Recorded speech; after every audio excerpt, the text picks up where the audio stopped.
Hey everyone. I can't wait for you to hear about this episode that I recorded with Julie Leparri.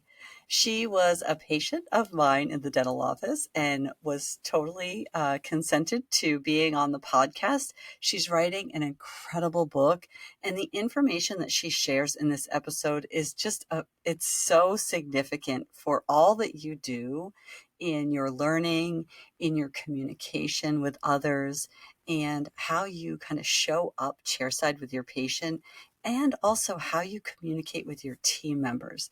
So I hope that when you listen to this episode, you get as much out of it as I did. I fully enjoyed the conversation with Julie. And be on the lookout because her book should be coming out by the end of this year. So stay tuned and find out more about the book at the end of the podcast episode. But listen in to the conversation because she has so much great stuff to share. I'll talk to you soon.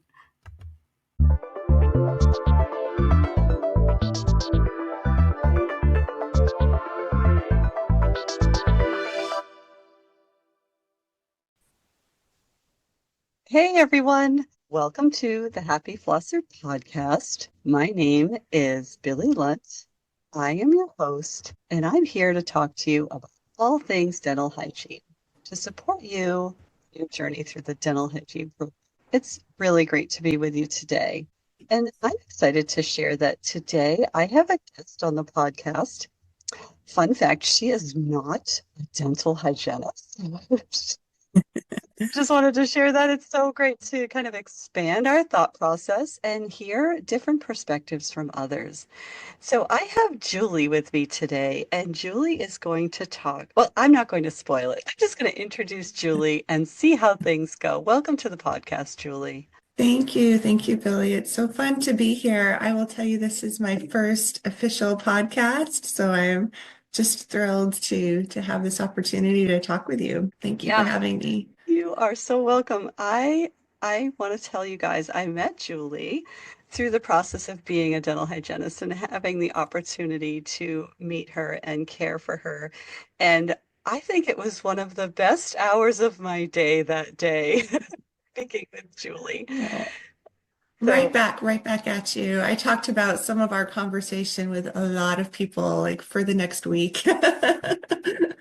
it was just like, I need to have more conversation with Julie at the end of that meeting. And for a hygienist, you have to wait 6 whole months for some in order to do that. So I'm very blessed to have this conversation with you today. So, what I'd like to share with our students and listeners is a project that you are working on that you shared with me while we were together. Yes, yeah, it's an exciting project, and I'll just introduce myself a bit. I like to start, especially with things that are audio and maybe not video, by saying I am a Gen Xer, so I'm in my early 50s. I went through my formative years in the 80s, and I like to share that because I've had telemarketers, even recently, ask me if my mom or dad are home when I pick up the phone.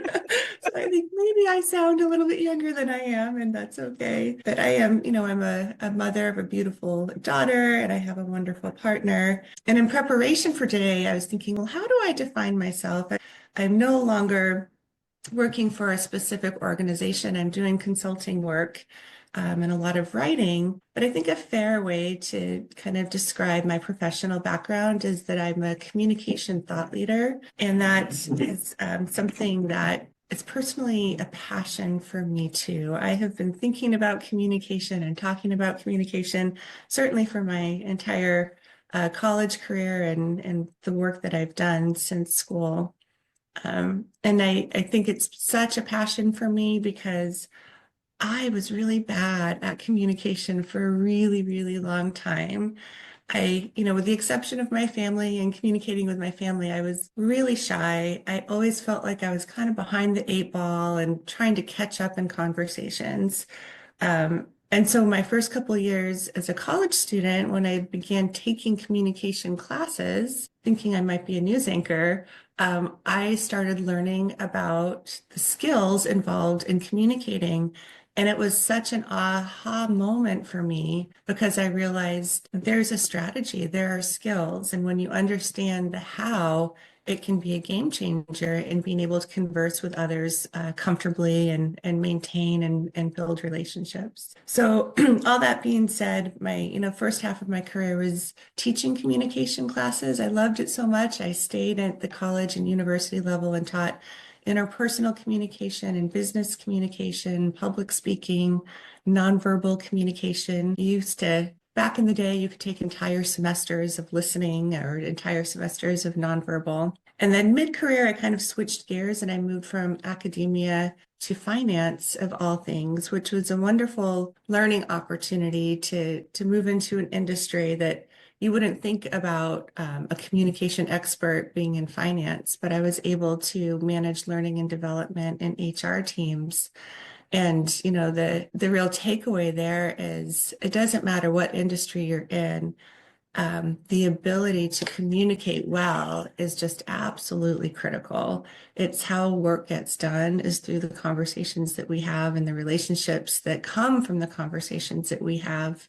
And I was able to develop business communication and leadership programs in that industry to help people be successful simply through how they show up and communicate. And so now I'm at this consulting part of my career and have been toying with a book on relationships at work. And I started a project thinking I was going to get a book into some of these industries. And then I read another book by Jonathan Haidt called The Anxious Generation. And if you haven't read it, please check it out. And it was really another aha moment for me about how I was raised very differently, being raised in the 80s than maybe many of your listeners are and your students are today, being raised in a time where everybody's had a device and a screen, and what that's done to our ability to communicate in person with one another. And as I was researching the book, I came across some resources that talked about how important it is for your book to have this emotional appeal. And I was like, well, what's the emotional appeal for me? And my niece came top of mind. My niece is a sophomore in college. She's an articulate, talented, beautiful, smart girl who's terrified of communicating with other people, feels like she doesn't know how to talk on the phone, feels like she doesn't know what to do with her voice to sound friendly and not dismissive. Finally went on her first date about 6 months ago, and it was terrifying for her. And through some of my research, with this anxious generation, another excellent book is The Flight from Conversations by Sherry Turkle. I'm realizing we have a generation of students now who really need to know how to communicate and maintain relationships at all the various stages of relationships. And so I think that's my why and my emotional appeal is writing to my niece and writing to a generation of amazing students and amazing people who might need a little bit of help knowing how to communicate well. Wow, Julie. I that is there's so much I could say about you sharing that introduction. Thank you so much. Our Welcome. yeah, our entire society has shifted from, I'm a Gen Xer also, and I see the real struggles on with students seeing a patient that maybe isn't a family or friend, a stranger, and Yeah. and how instead of their focus being on um, what they have to do in patient care, they're really focused on what am I going to say and how am I going to Yes. talk to this person. It's quite interesting. Yes. I'm glad to hear that you're doing research on that because I have found that in this moment, I do a lot more teaching on communication and managing anxiety and stress in school than I do on dental hygiene topics and theory. It's interesting. It is interesting, and it's you're not unique in that space. Some of the research that I've been looking at for the book is demonstrating that once the cell phone introduced the flip camera, so you can like see yourself on the phone, and it was right within a 2-year span when social media really took off as well. Um, that was the catalyst for where we are today. And where we are today is that we have generations of students across civilized countries that are struggling with anxiety and depression. And those numbers are rivaling the COVID numbers at the height of the pandemic. And so it's not surprising that you're coaching a lot of your students around that because most most of us today are really struggling with anxiety and depression. And it's interesting because we thought these devices and social media networks would connect us in really meaningful ways. And there is a place for it. And in some ways it does. And in some ways it's a wonderful resource to get a lot of information from various data points.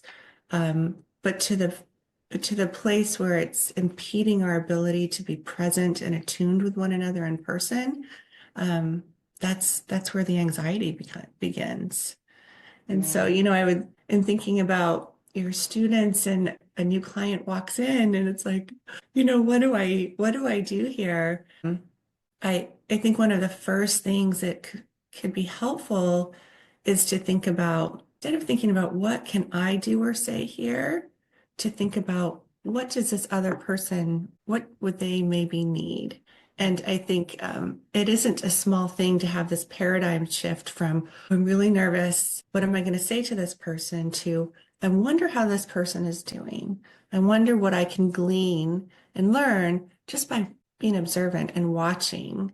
I think we listen with our eyes in a lot of ways because you get more cues from nonverbal behaviors than what people say. And we get a lot from, certainly what we can listen to as well. And to kind of switch from, oh, I'm nervous because I don't know what to do and say, to, I want to take care of this other person and being really other centric and other centered. And I'll share a quick story about that. When I was first got hired to teach at Central New Mexico Community College in Albuquerque, New Mexico, there was a dean who hired me and just thought really highly of him. He'd been teaching biology for a long time. And then he got to a place in his career where he retired. A few years later, he wanted to just kind of keep his hand in. So he came back and was going to do part-time teaching. At that time, I was doing employee training for the college. And so um, I was in charge of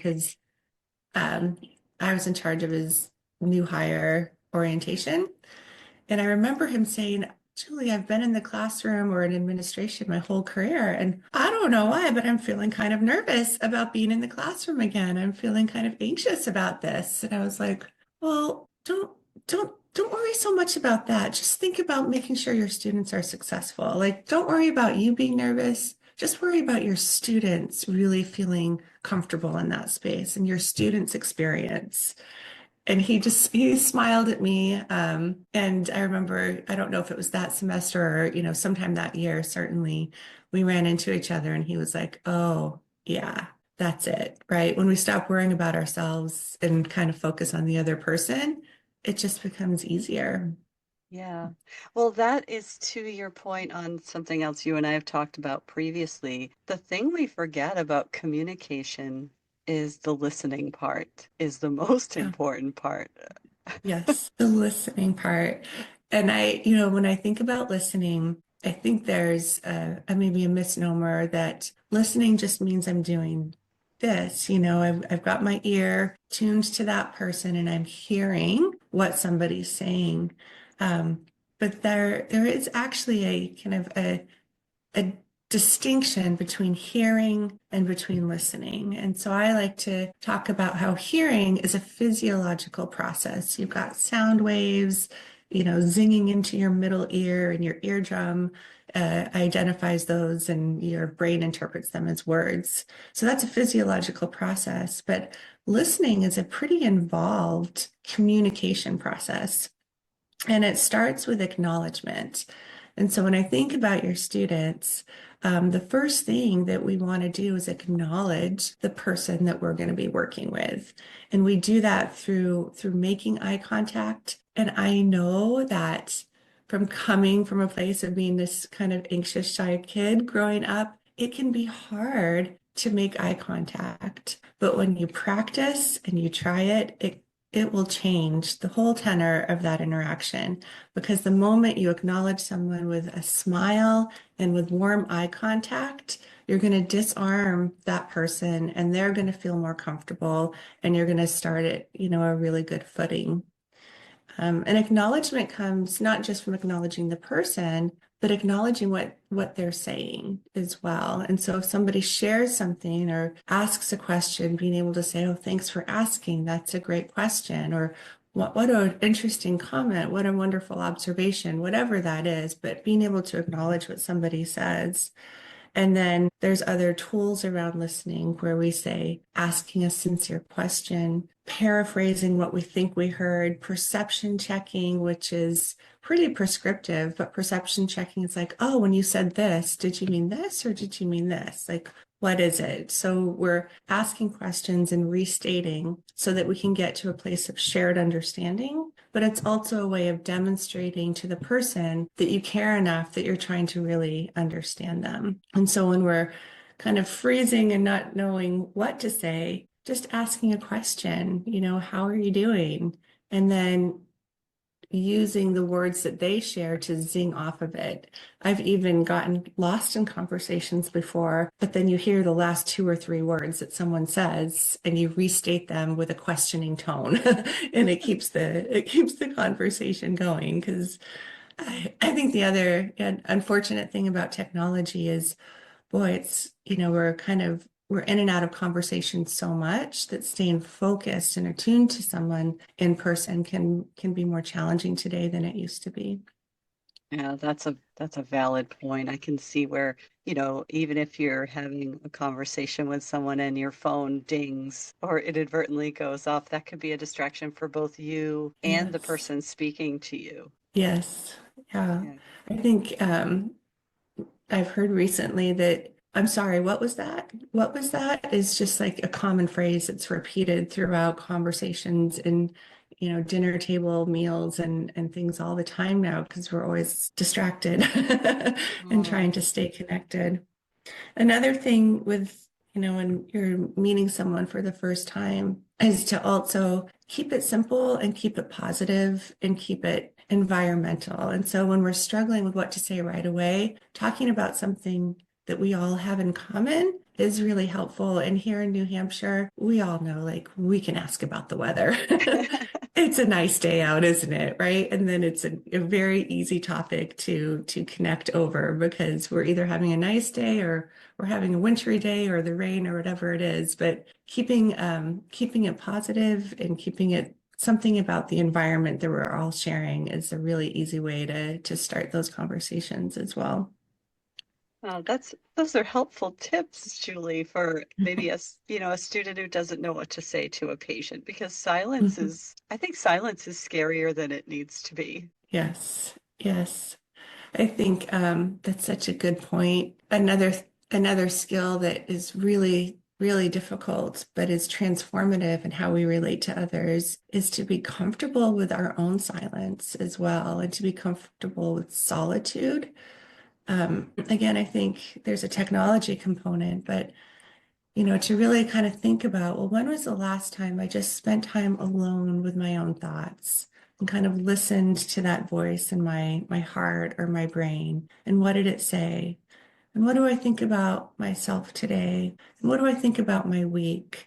Um, Journaling is a wonderful activity for being introspective, for being aware of our thoughts and our feelings. But there certainly is a correlation with the ability to be comfortable in solitude, silence with ourselves, and to develop a comfort with ourselves in solitude, and then having that translate to being comfortable in silence with other people as well. Wow. I had a friend recently who told me um, that she's now looking at herself in the mirror every day, making eye contact with herself in the mirror every day, and saying, "I love you." And how that is just helping her feel better throughout her day, which I thought was that's so interesting because we talk about how important it is to have a good relationship with ourselves in order to relate well with other people. And what a wonderful way to kind of fast track that.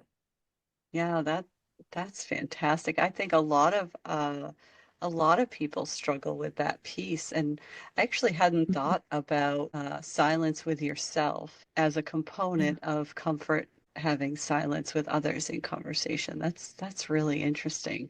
Mm, Yeah. I think so many times we feel like boredom is a problem to be solved, when it's really an opportunity to cherish a little bit. And to yes. be okay in those moments. I think a lot of us have heard of, oh, I got that creative idea in the shower. And I always wonder, like, are those shower moments? Because that's one of the only times we give ourselves to be alone with our thoughts. Could we have more aha moments if we cultivated the ability to kind of be quiet with ourselves? That's a really good point. I often think, why does everything happen in the shower? And now you have solved that mystery, Julie. I don't know if I've solved it, but being curious about that. It certainly makes a lot of sense. It's the only time that, what I'll just speak for myself, that there's no interruption, silent. You're just, I try to, I know this sounds weird, but when I'm in the shower, I try to focus on the feeling of the water, the smell of the shampoo.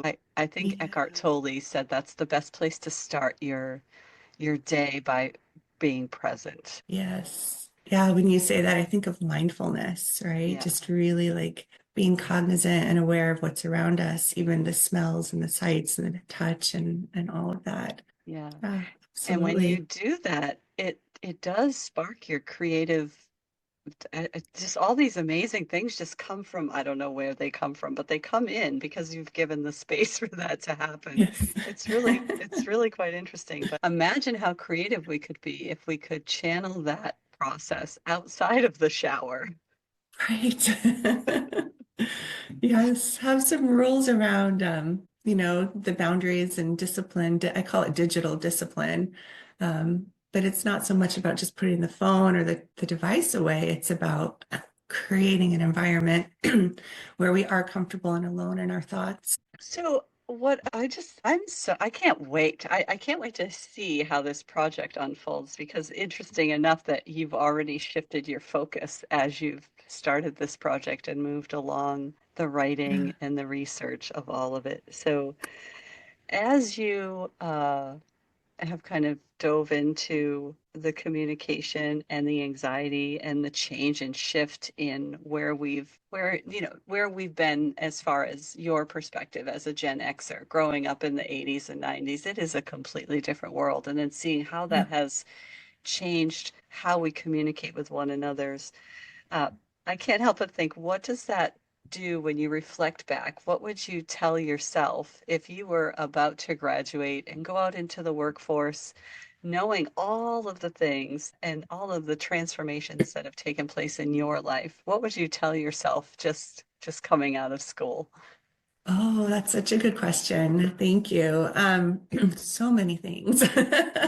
So many things. And I think, something that I've learned over the years, and a part of this project too is exploring this more deeply, is that there are so many different types of relationships. There's the relationship that we have with ourselves, the relationship now that we have with our devices.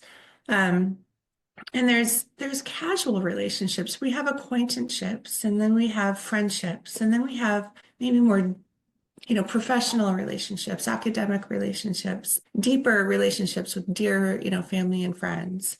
And I think sometimes we think that the only relationships that matter are those really important relationships, that that's where we want to focus. And it's true at the end of our lives, when we're, kind of looking back and reflecting on our life, what a lot of thought leaders in this space tell us is we don't look back and reflect on our professional accomplishments. We don't really look back and reflect on some of the goals we attained. We look back and we reflect on the most important relationships in our lives. And so, absolutely, those family and deep friendship relationships are critically important. But we also can gain so much from those acquaintanceships, relationships, and casual professional relationships. I think about being here and talking with you. We wouldn't be having this wonderful opportunity, and I wouldn't be having this wonderful opportunity had it not been for the conversation in your office during that 1 hour.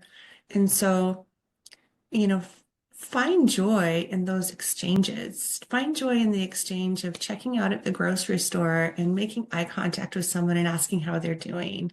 Find joy in having those interactions with your patients as you're, working with them. You're in such close proximity to somebody, and as a patient, it does feel very vulnerable to have someone that close with so much power and all of these things in your mouth. But to recognize, you have the ability to create a wonderful experience for that person. And the exchanges that we have, the conversations that we have, could just be for that time and space and just an enjoyable moment in that time and space. Or those conversations could be catalysts to create and initiate and maintain a relationship with someone who's going to be important to you for the rest of your life. So I think that's important too, to know that it's important to just to interact with people who are in our physical space and to not shy away from that. And again, I'm here to tell you that if you are anxious in those spaces, there are ways to overcome that by practicing and trying a little bit. And I will tell you that there's a couple other lessons too, but I'll digress here for a moment and tell you that even just recently, I've been volunteering at my daughter's middle school library. And people will tell you middle school is a tough age, it's a tough time. And so I thought it was just really interesting how when I was volunteering at the elementary school, really easy for the kids to smile and make eye contact and to interact with these, sweet little elementary school kids. And then I started volunteering at the middle school, and I'm like, ooh, these girls just look at you with these very stoic expressions, and there's not a lot of smiling, and there's just kind of these awkward moments. And then I remembered, like, these kiddos might be anxious about making eye contact. What's really happening inside somebody?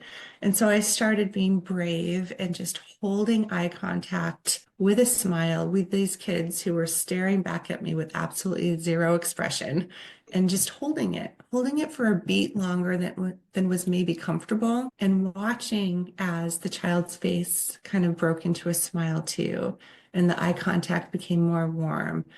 And then instead of ignoring me, they would actually be like, oh, do you want me to help you file that book? Or am I in your way? And so, you can do it. If you're struggling with social anxiety, you can be brave and you can overcome that. And I think for me, coming from, oh, I'm so bad at just doing this in any way, to being able to teach it is something like, take that away, that if you're struggling with anxiety, you can overcome it. But I think other things I would tell, if I could look back and tell myself younger, is to also assume positive intent, to assume people are doing their best. And I'll tell you, like, I've used that phrase for a long time. And even still, I have these moments where I'm reminded to assume positive intent. And so I'll tell you my Lucy story. She's a neighbor who lives across the street from me. And when we first moved to the neighborhood, she's, a New Englander. She takes a while to get to know people. And so it took some time before there would be the wave and then the stop when we were walking and chatting. And we were texting about something and let her know that I was moving. And all she did was answer one of the questions and a text back to me, and didn't acknowledge that I said I was moving. And then the texting stopped, and I was like, well, that's kind of rude. Doesn't she care that I'm moving? There's no acknowledgement about our experience. She didn't acknowledge. You're supposed to acknowledge when someone says something. That's being a good listener. And my husband was like, well, aren't you supposed to assume positive intent, Julie? And I'm Oh. like, do not throw my words back at me. Yes, of course you are, but she ignored this, So this was just a couple days ago, so it's fresh. An hour or two later, went out to walk the dog. She almost ran out of her front door, kind of running down the way, and was like, oh, Julie, I've been texting all day. I have some friends who might be interested in moving into your house. I can't. So not not only was she interested in what I said about moving, but she was living she had a whole other thing going on with reaching out to people and texting and wanted to talk to me about it. Congratulations for your husband. And I stopped in that moment and I was like, assume positive intent. I was so worked up and she ignored that and feeling hurt. And I was living in a completely different reality than she was. And so I think something that's so important is yes, assume positive intent, and also to realize that we're interpreting other people all of the time, and we're interpreting other people's comments and how they're showing up or if they're responding or not, um, based on things that are happening within us. And there's also, these perceptual errors that I think all Americans, it's cultural, so I think all Americans really fall into. And a phrase that kind of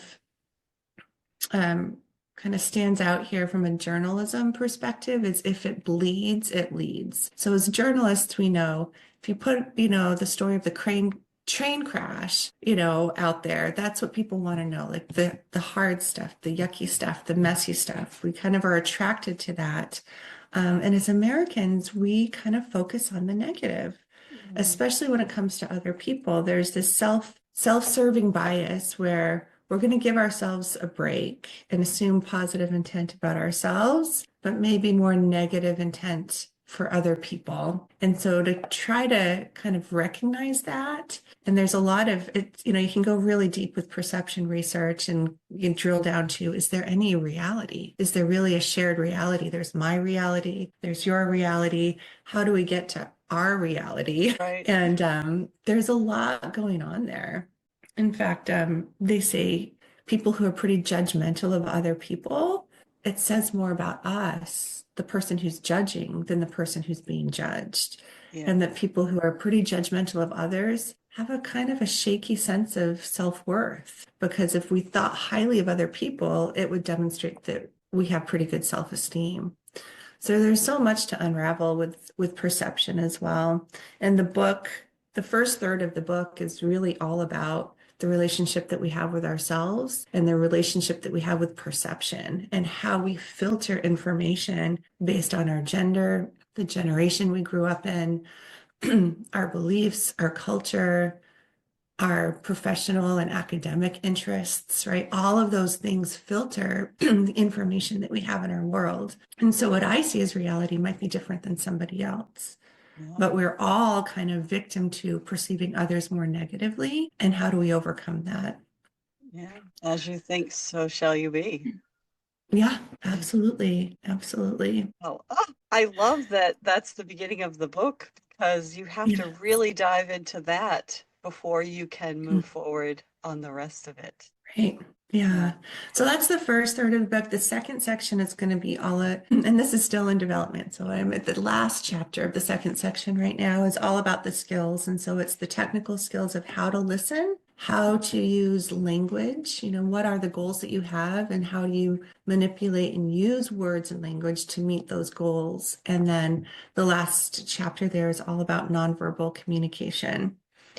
And I'll tell you another resource for your students, especially if we're struggling a little bit with anxiety and working with patients, to check out the TED Talk from Amy Cuddy, Cuddy, on power posing, because she talks about not only do our nonverbals communicate to other people, but our nonverbal behaviors communicate to ourselves as well. And so the research that she's done, and it's just absolutely fascinating, is they've taken subjects, test subjects, and they will have them do 2 minutes of a low power pose. And so a low power pose is kind of like when you're falling in on yourself, when you're not standing up tall, when you're making yourself small, maybe you're looking down, and to hold those poses for 2 minutes. And then they would take other subjects, or maybe it's the same ones. I'm not quite sure on that part, but for 2 minutes, do a power pose. So really make yourself tall. If you can think of the Wonder Woman pose, do the Wonder Woman pose and make yourself tall, or even put your hands, in that like victory pose and hold your hands up. And you do that for 2 minutes. And then they would get a sample of the test subject's saliva. And when you were doing a low power pose, making yourself small for only 2 minutes, testosterone decreases, cortisol, which is that power feeling, cortisone, which increases stress, increases pretty significantly. And so you're going to feel more stressful by making ourselves small. Whereas when the test subjects did the 2 minutes of power posing, making yourself big, testosterone increases significantly and cortisol decreases significantly. And so that has been a hack that I've used for a long time.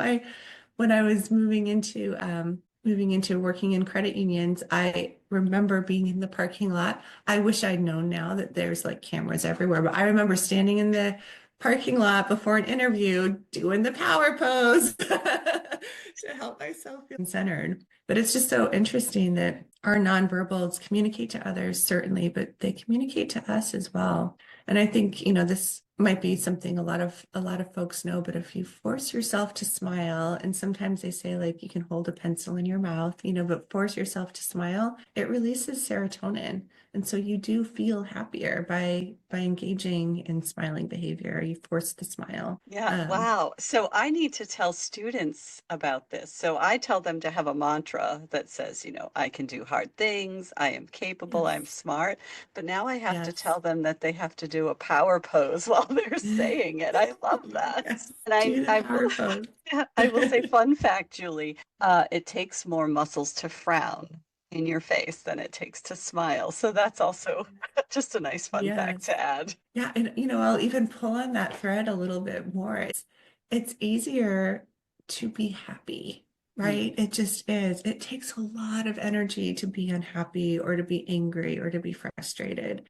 And there's a contagious thing to that too. And so, if we're interacting with our colleagues and our patients and our friends in such a way where we're focusing on the positive, and even if we're having a bad day, when someone's like, "Hey, what's up? How's your day? How's it going?" "I'm doing okay, doing good." And we keep saying that, to your point, the positive affirmations, we're going to start feeling better. It's easy to say, "Oh, it's been a day." And then we're Yes. going to feel it, and then we're going to repeat it. And by the end of the day, we're going to feel awful, as will all the people we've interacted with. I always say I'm getting my second wind anytime now whenever I'm feeling tired. I'm waiting for Yeah. that second wind to come my way. Come in, come in. I Yeah. love that. There's some interesting research that when we have a bad day at work, that bad day comes home and kind of, emotionally infects the people in our home. And then it goes into the people in our homes, workplaces, and school places when they leave the home the next day. So Wow. if you think about that, like what are those emotions that we're bringing? Another thing I'd probably tell myself, looking back is, um, we choose how we're going to feel. Most people think emotions happen to us, that we're the victim of our emotions based on how other people treat us. But it's how we define how other people treat us that inform how we feel. And That's so, a real simple example is, you can think about where you see people getting angry easily. It's on the road. And I recently had a road interaction where I was I have a blind spot coming out of the road that I live on to a main road. And I always kind of have to creep out a little bit, in order to see around, to know if I can pull out. And I was creeping out a little bit and someone whizzing by. I'm kind of wondering if they even had a seatbelt on because it looked like he was catapulting out of the driver's seat to flip me off, and I was like, wow, that took a lot of it. He was really angry. Like that took a lot of energy. Um, but driving, like how many of us have inadvertently with no intention, cut someone off, right? And then people get angry and they get upset and there's this response. And we could respond in kind, or we could think, wow, I must have scared that person. mm, Kind of sorry I scared that person. Or if someone's treating us poorly or ignoring us, like we could choose, like I did with Lucy, to get offended or think maybe they didn't see that message. Maybe they didn't hear me. Maybe they're really struggling. be curious instead of just kind of assuming the worst. And realize that how we define things and think about things is really the driver for how we're feeling, not so much what someone else is doing or saying.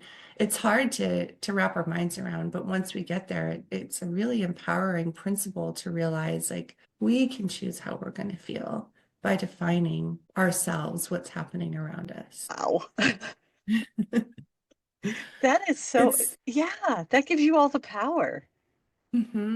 Yeah, and yeah, sometimes we think it's someone's external, it's not external. It's not, someone sitting in our chair and they're maybe rude or gruff or whatever it is. Like it probably doesn't have anything to do with us. Who knows what's happening with them at home? There are so many people who are having significant struggles right now for lots of reasons. And having compassion for someone instead of feeling, maybe conflict with somebody is a choice that we can make. It's true. I think we make a lot of assumptions out of efficiency. Our brain likes to be Mhm. efficient, the way that it Yes. works. Yes, we like to categorize so we can kind of make sense of our world. Absolutely. Yeah. Well, Julie, how can it's just been so it's never enough time talking with you, but it's been so wonderful having you on so that you can share a little piece of your world with the students and give them some insight. I think this is such valuable information that they can use for themselves to really show up in the way that they choose to and want to for all the patients that they work with and their teammates as well. And I love that you've Yeah. connected the dots on how important it is for the best patient care and for self-care to do all of these things.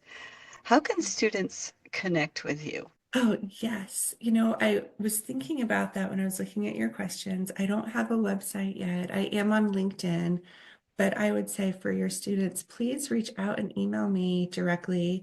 My email address is first name dot last name. So Julie, Julie, period, Lipari, Lipari at outlook.com. And I will be, creating some kind of web presence when we release the book at the end of the year. But in the meantime, I also I'll do a shameless plug for my writing partner. Her name is Erin Labax, and she's just brilliant. She has a website called High Value Writing, highvaluewriting.com. And if you're looking for any help with, any kind of writing project, academic or professional or otherwise, her resources are absolutely invaluable. And so much of her perspective around using language and words intentionally very much aligns with the work that I'm doing too. So there was a natural synergy there. And she's just a wonderful resource.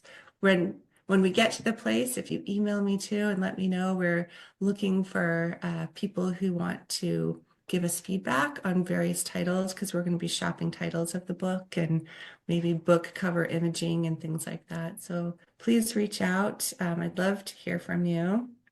And the last thing before we wrap up, want to say too, because it's in the back of my brain here, is if I could give my younger self advice, the other thing I would say is to not shy away from conflict and to maybe redefine how you think of conflict, because so many of us think conflict is bad. I don't want to deal with conflict. But the thing about conflict is it's absolutely inevitable because we're all unique and it's an opportunity. It's desirable. And so it's not about not having conflict. It's about looking at conflict as an opportunity to get to a better place and to not be be afraid there. My mom used to always say, you can say anything to somebody, even if you're disagreeing, as long as you do it with love. And I think there's a lot of weight there, a lot of value there. Wow, that's a great piece of mom advice, Julie. Thanks, Mom. I know. I'm at the stage in my life where I start to say, well, my mom said or my mom did. Like, oh my gosh, Yes. it's all these little nuggets that we pass along as we go. Well, Yeah. I cannot thank you enough for coming on the podcast and sharing just even just a little piece of all of the things that Thank you, Julie. I appreciate it, Julie. Thank you so much, Billy. I'm going to absolutely look forward to being in your chair again. And I just really appreciated talking with you today. Thank you so much. All right. Thanks, Julie. Have a great day. Thank you. You too. Bye-bye. Be sure to subscribe to this podcast so that whenever a new episode launches, you will get a notification so that you can take little steps towards learning all that you need to know for dental hygiene school. Take care, everyone.